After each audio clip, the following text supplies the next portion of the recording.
अस्सलाम वालेकुम स्टूडेंट्स। आज के लेक्चर में हमारा ओएसए मॉडल की सारी जो लेयर्स हैं वो कंप्लीट हो जाएंगी इंशाल्लाह ताला। सिर्फ 2 लेयर्स रह गई हैं हमारे पास, जिसके अंदर हम लोग देखेंगे नेटवर्किंग से रिलेटेड नहीं है, ये ज़्यादातर यूज़र से रिलेटेड 2 लेयर्स हैं। यूज़र की डिवाइस से रिलेटेड, जिसको हम कहते हैं कि प्रेजेंटेशन लेयर और एप्लीकेशन लेयर। सबसे पहले हम प्रेजेंटेशन लेयर के ऊपर डिस्कशन कर लेंगे। स्क्रीन में आपके साथ शेयर कर देती हूँ। जी हाँ, प्रेजेंटेशन लेयर ये क्या काम करता है? जिस तरह स्टार्ट में मैंने आपको बताया था कि प्रेजेंटेशन के अंदर हम जिस तरीके से डाटा को लिखते हैं, प्रेजेंट करते हैं, उसको जिस फॉर्मेट में देते हैं, उस चीज़ को उसकी प्रेजेंटेशन कहा जाता है। इसी मुनासबत से इस लेयर का नाम भी क्या है? Presentation layer.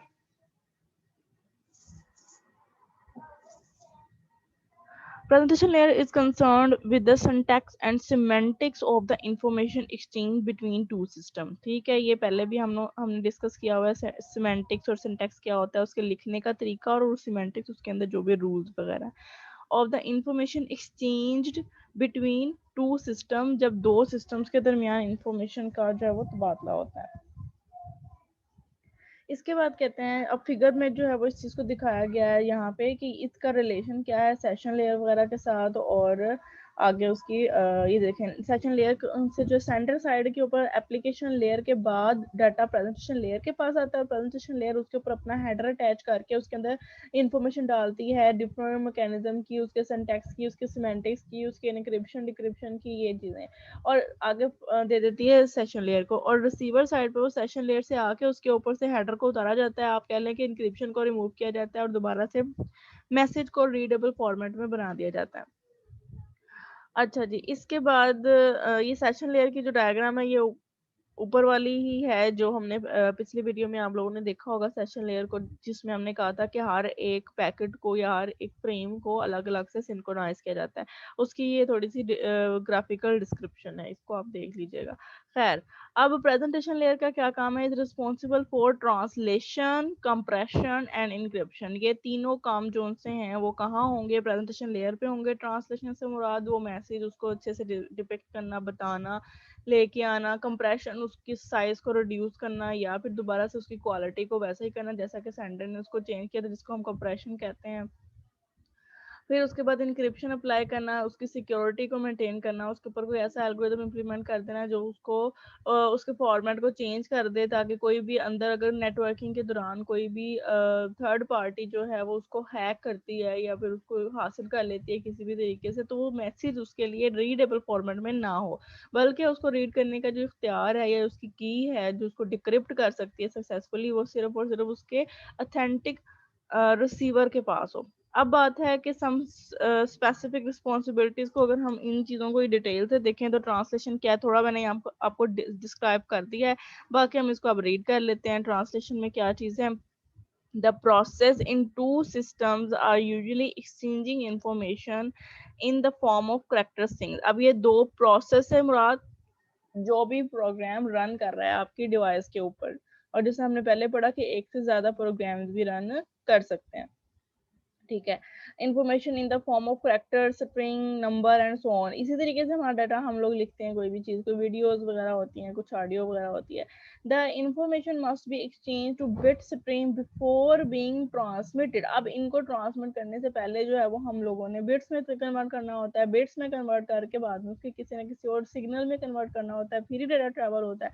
तो ये जो बिट्स में कन्वर्ट करने का जो सारा सिस्टम है ना, this is called the translation. Because different computers use different encoding systems. The presentation layer is responsible for interoperability between these different encoding methods। ये इसका जो है वो मेन काम है कि हर एक सिस्टम उसका आर्किटेक्चर डिफरेंट है। किसी में आप समझ लें 64 बिट का है, किसी में 32 बिट का है। उसी हिसाब से उसका वर्ड का साइज छोटा है या बड़ा हो सकता है, उसके काम करने का तरीका जो उनका है वो डिफरेंट मैकेनिज्म या डिफरेंट आर्किटेक्चर के ऊपर इम्प्लीमेंट किया जा सकता है। अब इस तरह के सिस्टम्स के दरमियान इंटर ऑपरेबिलिटी क्या चीज़ थी? उनके दरमियान एक ऐसा ताल्लुक जिसमें वो काम कर सकते हो, एक ऐसा इन्वायरमेंट जिससे दोनों लोग जो उनसे जो डिफरेंट आर्किटेक्चर को फॉलो कर रहे हैं वो इस काबिल हो जाएं कि वो एक दूसरे के साथ कम्युनिकेशन कर सकें। ठीक है। तो इंटरऑपरेबिलिटी को बिल्ड करने के लिए ऐसे कंप्यूटर्स या ऐसे डिवाइसेस के दरमियान जिनके अंदर डिफरेंट आर्किटेक्चर इस्तेमाल हुआ है, डिफरेंट इनकोडिंग सिस्टम या इनकोडिंग टेक्निक इस्तेमाल हुई है, ट्रांसलेशन लेयर एक रब्त कायम करती है। और जिस तरह सेंटर साइड की का जो भी डाटा होता है उसको बिट्स में कन्वर्ट करती है, और रिसीवर साइड की तरफ जाके ट्रांसलेशन लेयर रिसीवर साइड के कंप्यूटर के मुताबिक या रिसीवर डिवाइस के मुताबिक उसको चेंज कर देती है। ठीक हो गया, जिससे क्या होता है कि उस डिवाइस के लिए भी डाटा को रीड करना आसान हो जाता है। The presentation layers at the sender changes the information from its sender dependent format, ठीक है, सेंडर साइड पे सेंटर डिपेंडेंट फॉर्मेट में इसको यूज करेगी इनटू अ कॉमन फॉर्मेट। फिर उसके बाद जो प्रेजेंटेशन लेयर रिसीविंग मशीन पे है वो चेंज करेगी इसको common format into its receiver dependent format. उसके रिसीवर के मशीन के हिसाब से जो है वो चेंज कर दिया जाएगा। तो ये सबसे जो है वो मेन काम है ट्रांसलेशन लेयर का। ठीक है, इसके बाद है कंप्रेशन। कंप्रेशन पढ़ लेते हैं जी पहले। Data compression reduce the number of bits content in the information, ठीक है, उसके नंबर ऑफ बिट्स को कम कर देता है जिससे उसका साइज कम हो जाता है, लेकिन साथ ही साथ उसकी क्वालिटी भी जो है वो थोड़ी लो हो जाती है। ये काफी इस्तेमाल होता है जब हमने ऑडियो वीडियो टेक्स्ट वगैरह की फाइल्स को भेजना होता है एक जगह से दूसरी जगह। फिर इंक्रिप्शन क्या है? To carry sensitive information. Sensitive information ऐसी इन्फॉर्मेशन जिसको हम नहीं चाहते कि कोई दूसरा बंदा या उसको कोई हैकर या कोई दुश्मन उसको जो चोरी कर सके, तो वहाँ पे हम लोग इंक्रिप्शन जरूर अप्लाई करते हैं। और जिस तरह से हमारे व्हाट्सएप वगैरह के ऊपर भी आ रहा होता है कॉल इज इनक्रिप्टेड, इस तरह से कोई चीज़, ठीक है, तो इंक्रिप्शन जो सी है वो इम्प्लीमेंट की जाती है इस लेयर के ऊपर। A system must be able to ensure privacy. Encryption means that the sender transforms the original information to another form and sends the resulting message out over the network. Network के ऊपर डालने से पहले पहले क्या होता है, नेटवर्क के ऊपर डालने से पहले पहले मैसेज को जो है वो कैसे फॉर्मेट में चेंज कर दिया जाता है जो किसी और के लिए रीडेबल ना हो। और डिक्रिप्शन क्या है? उसका रिवर्स, जब रिसीवर साइड पे पहुंचता है, रिसीवर है तो उसको पढ़ना है ना, तो receiver reverses the original process to transform the message back to its original form. Decryption जो है वो रिवर्स करता है ओरिजिनल प्रोसेस को ट्रांसफॉर्म करने के लिए मैसेज को उसकी ओरिजिनल फॉर्म के अंदर, ताकि रिसीवर उसको अच्छे तरीके से रीड कर सके।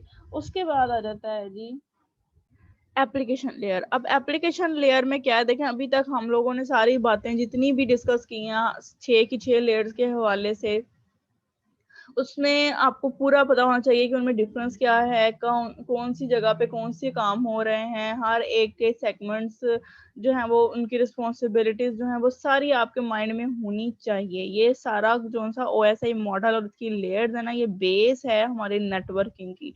और ये अगर बेस आपकी स्ट्रॉन्ग हो जाती है तो बाद में नेटवर्क के सारे प्रॉब्लम्स को, उनकी टेक्निक को समझना हमारे लिए बहुत ज़्यादा आसान हो जाता है। और जितना ज़्यादा हमने इसको डिटेल से डिस्क्राइब कर लिया, मेरा नहीं ख्याल कि इसमें कोई भी चीज़ ऐसी होगी जो आपके लिए न्यू होगी अगर आपसे दोबारा कोई वैसे मॉडल के बारे में डिस्कशन की जाती है। अब एप्लीकेशन लेयर वही वही वाली बात है कि सारा मेन काम हो गया, लेकिन जैसे आप कहते हैं कि वो जो प्रोसेस है, जो सारा जिस प्रोसेस तक हमने पहुंचना, हमने सारा मेन काम कर लिया, हमने पूरी दुनिया के नेटवर्क के अंदर अपने पीसी को डिफाइन कर लिया, यूनिकली दिखा दिया, वहां पे पहुंच गए और वहां पे जाके अब हमने जिस एप्लीकेशन के ऊपर, जिस प्रोसेस के ऊपर जाना है, उसके लिए एप्लीकेशन लेयर जो है वो बड़ा इंपॉर्टेंट रोल प्ले करती है। इससे पहले भी जो एक लेयर थी उसमें भी आपने देखा कि हम लोग प्रोसेस या पोर्ट एड्रेस के जरिए से, सर्विस पॉइंट एड्रेस के जरिए से अपने प्रोसेस को जानते हैं। अब एप्लीकेशन लेयर क्या काम करती है, उस एप्लीकेशन को नेट के ऊपर रन करवाने के लिए बहुत ज्यादा इंपॉर्टेंट रोल प्ले करती है। ठीक है, आप कह लें कि आपका जो पीसी है उसको नेट से कनेक्ट करके उसके ऊपर वो एप्लीकेशन ओपन करने के लिए जो कि कम्युनिकेशन प्रोसेस कर सकती है। जैसे अब आपके मोबाइल या फिर लैपटॉप वगैरह पे नेट चल रहा है, लेकिन आप उसमें से जो म्यूजिक की एप्लीकेशन ओपन कर रहे हैं, तो क्या आप कनेक्शन परफॉर्म कर सकते हैं? नहीं, आप नहीं कर सकते। ठीक है, तो इस वजह से एप्लीकेशन लेयर जो है वो हमारे कंप्यूटर के नेटवर्क को इस्तेमाल करते हुए हमें इस काबिल बनाती है कि हम कोई भी मैसेज उसके ऊपर लिख सकें और उसको पहुंचा सकें। आप ये कह लें कि ये इंटरफेस प्रोवाइड करती है ताकि हम अपने कंप्यूटर के साथ और अपने नेटवर्क के साथ इंटरेक्ट कर सकें। अब ये इसकी सारी डिस्क्रिप्शन जो सी है वो मैंने क्यों इतनी डिटेल से आपको बताई है, क्योंकि इसके यहाँ से शायद आपको इसके अच्छे तरीके से समझ ना आए। इसमें कुछ इस तरह के जो है वो आप कह लें कि जैसे ये लिखा हुआ है जाओ x.500, इसको अगर आप नेट पे सर्च करें तो ये बहुत पुरानी टेक्नोलॉजीज हैं। इसकी एडवांस फॉर्म्स जो सी हैं वो आपको नेट पे मिलेंगी, और अगर आप उसकी डिटेल में जाएं तो आपको पता चलेगा कि इसका पुराना नाम ये था। ठीक है, नेट पे इंफॉर्मेशन मौजूद होती है, लेकिन उससे अपडेटेड इंफॉर्मेशन आपको फ्रंट में नजर आएगी, उसकी डिटेल में जाएंगे तो आपको पुरानी चीजें नजर आएंगी। तो आपने यहाँ पे सिर्फ इसको ये याद कर लेना है कि एप्लीकेशन लेयर इनेबल करती है क्या काम के लिए, यूजर को, जो भी यूजर जिसने भी डाटा लिखना है, वेदर ह्यूमन और सॉफ्टवेयर, चाहे वो ह्यूमन हो या सॉफ्टवेयर। इससे मुराद ये है कि अगर तो हमारा ओरिजिनल रिसीवर या ओरिजिनल सेंडर है तो वो ह्यूमन होगा। इसके अलावा सॉफ्टवेयर कहाँ पे काम करेंगे, जो आपके राउटर हब्स और स्विचेस लगी हुई हैं वो इसको इस तरीके से टैकल करेंगी आपके मैसेज को और आगे सेंड करेंगी। तो वहां पे तो कोई बंदा नहीं बैठा हुआ ये सारा काम करने के लिए, वहां पे सॉफ्टवेयर ये सारा काम परफॉर्म करेंगे। तो एप्लीकेशन लेयर में ह्यूमन हो या सॉफ्टवेयर हो, जो भी उसका यूजर होगा उसको ये क्या इनेबल करेगा, टू एक्सेस द नेटवर्क, के वो नेटवर्क को एक्सेस करे, कि वो नेटवर्क में अपना रोल प्ले कर सके, कनेक्शन परफॉर्म कर सके। ठीक है, ये आपने याद रखना है। इट प्रोवाइड यूजर इंटरफेसेस, जैसे मैंने आपको पहले बताया, इंटरफेस प्रोवाइड करता है, and support for services such as electronic mail, remote file access and transfer. जैसे आप लोग पढ़ते हैं ना, FTM का एक software, file transfer, FTP sorry, file transfer protocol है। ठीक है, उसमें क्या होता है कि फाइल्स को एक्सेस करना, शेयर करना, उसकी सारी इंफॉर्मेशन, उसके रूल्स एंड रेगुलेशन उस प्रोटोकॉल के तहत हम काम करते हैं।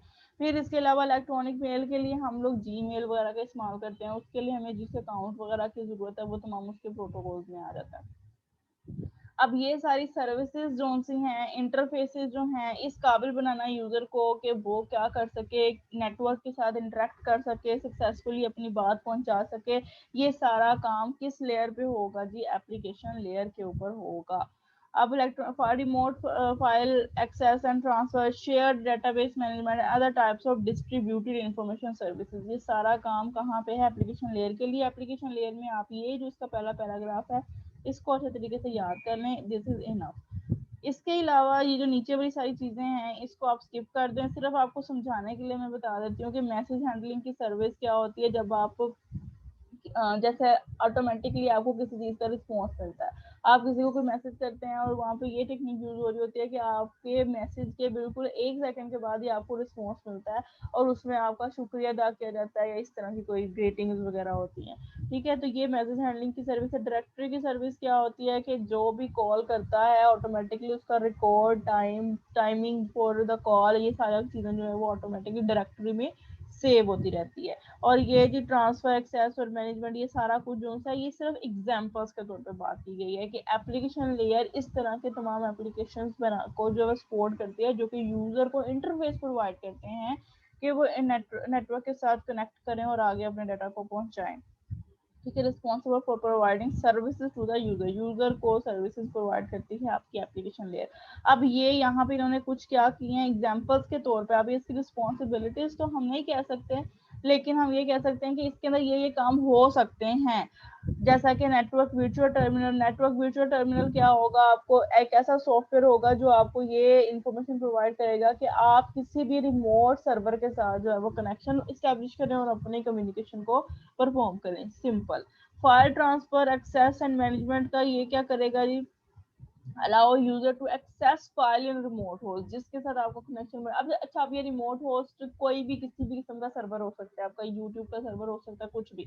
आप उसके ऊपर अपनी फाइल्स को एक्सेस कर सकते हैं, ट्रांसफर कर सकते हैं, मैनेज कर सकते हैं, ये तमाम चीजें हो सकता है कि एप्लीकेशन लेयर पे परफॉर्म करें। अभी मैं यहाँ पे मेल सर्विस की बात करूँ, मैं यहाँ पे याहू की मेल की बात कर सकती हूँ, जी मेल की बात कर सकती हूँ। ठीक है, तो मेल सर्विसेज में क्या होता है, ईमेल फॉरवर्डिंग और स्टोरेज वगैरह ये मैकेनिज्म आएगा।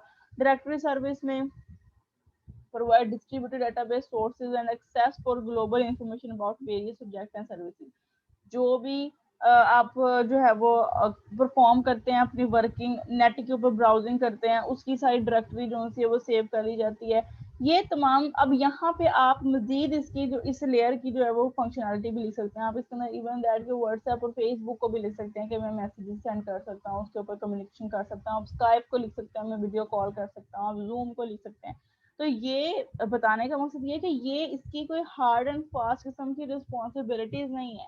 ये बस वो सर्विसेज हैं जो कि इस्तेमाल होती हैं डाटा की कम्युनिकेशन के लिए, डाटा को एक जगह से दूसरी जगह शेयर करने के लिए। ठीक हो गया, जो कि यूजर अपनी हिसाब से, अपनी जरूरत के हिसाब से इस्तेमाल करता है। अब हो सकता है कि वो फाइल ट्रांसफर का काम करे, वो नेटवर्क वर्चुअल टर्मिनल का काम ना करे, तो नो प्रॉब्लम। लेकिन पिछली लेयर जो सी हैं, यहाँ पे ट्रांसलेशन भी जरूरी है, इंक्रिप्शन भी जरूरी है और कंप्रेशन भी जरूरी है। ठीक है, इसकी ये रिस्पॉन्सिबिलिटी है कि इसने इस चीज को हैंडल करना ही करना है, इन तमाम चीजों को। तो पिछले लेयर्स के अंदर वो जो सारे हमने चीजें पढ़ी हैं वो लाजमी तौर पे हैं, लेकिन एप्लीकेशन लेयर को जस्ट आपने इसका पहला पैराग्राफ याद कर लेना और उसकी एक दो एग्जांपल जो भी मैंने आपके साथ डिस्कस किए आप उनको याद कर लें।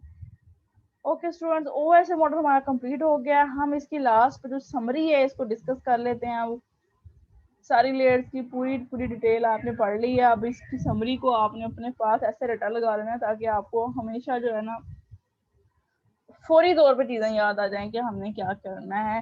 फिजिकल लेयर से स्टार्ट करते हैं। To transmit bits over a medium to provide mechanical and electrical specification. जैसे मैंने को बताया था, जिस तरह का भी हम मीडिया इस्तेमाल कर रहे होंगे, चैनल इस्तेमाल कर रहे होंगे, उसके हवाले से हमारी बिट्स को जो है वो ट्रांसमिट करने के लिए उसके हिसाब से कन्वर्ट कर लिया जाएगा, जैसा कि लाइट सिग्नल्स में या इलेक्ट्रोमैग्नेटिक सिग्नल्स के अंदर। ठीक है, उसके बाद data link layer to organize bits into frames to provide hop to hop delivery. ठीक है, होप टू होप डिलीवरी या फिर जिसको हमने नोड टू नोड डिलीवरी कहा था, ये डाटा लिंक लेयर पे होती है और इसमें फ्रेम्स बनते हैं। ये बातें पहले भी हो चुकी हैं। नेटवर्क लेयर में क्या थे, पैकेट्स बनते थे और सोर्स टू डेस्टिनेशन जो है वो ट्रांसफर होता था। और ये कब इस्तेमाल होता था, जब हमारा मैसेज डिफरेंट नेटवर्क्स के दरमियान मूव करना होता था। Transport layer to provide reliable process to process, transport layer process to process delivery perform करता था। एग्जैक्ट जो भी आप सॉफ्टवेयर यूज कर रहे हैं, प्रोसेस यूज कर रहे हैं, उसी तक आपकी जो सी है वो उसी पोर्ट के ऊपर जाके आपका मैसेज मिलता था। सेशन क्या करता था, तीन काम करता था, establish, manage and terminate session. और इसके अंदर वो कनेक्शन लेस और कनेक्शन ओरिएंटेड वाला काम था। फिर प्रेजेंटेशन में अभी हमने पढ़ा है, ट्रांसलेट करता है, इंक्रिप्ट करता है, कंप्रेस करता है, एप्लीकेशन में अलाउ करता है नेटवर्क को यूज करना, नेटवर्क के रिसोर्सेज को यूज करना, अपने आप को नेटवर्क के ऊपर लेके आना, इंटरफेस प्रोवाइड करता है। ये जी आपकी ओएसए मॉडल के साथ के साथ लेयर की जो है वो समरी है। ये चीज़ें आपने याद रखनी है। मैं बार बार बता रही हूँ कि आपके लिए ये बहुत ज़्यादा इंपॉर्टेंट है। इस कोर्स की सबसे मेन चीज़ ऐसे मॉडल की लेयर थी, इसीलिए मैंने इसके ऊपर बहुत ज़्यादा टाइम भी अप्लाई किया है। ठीक है, अब आप इसको अच्छे से देख लें, पढ़ लें, जो भी पूछना वगैरह है वो आप अपने ऑनलाइन सेशन में देख लीजिएगा। ओके स्टूडेंट्स, अल्लाह हाफिज़। अपनी अटेंडेंस मार्क कर दें और इसके नोट्स प्रिपेयर कर लें।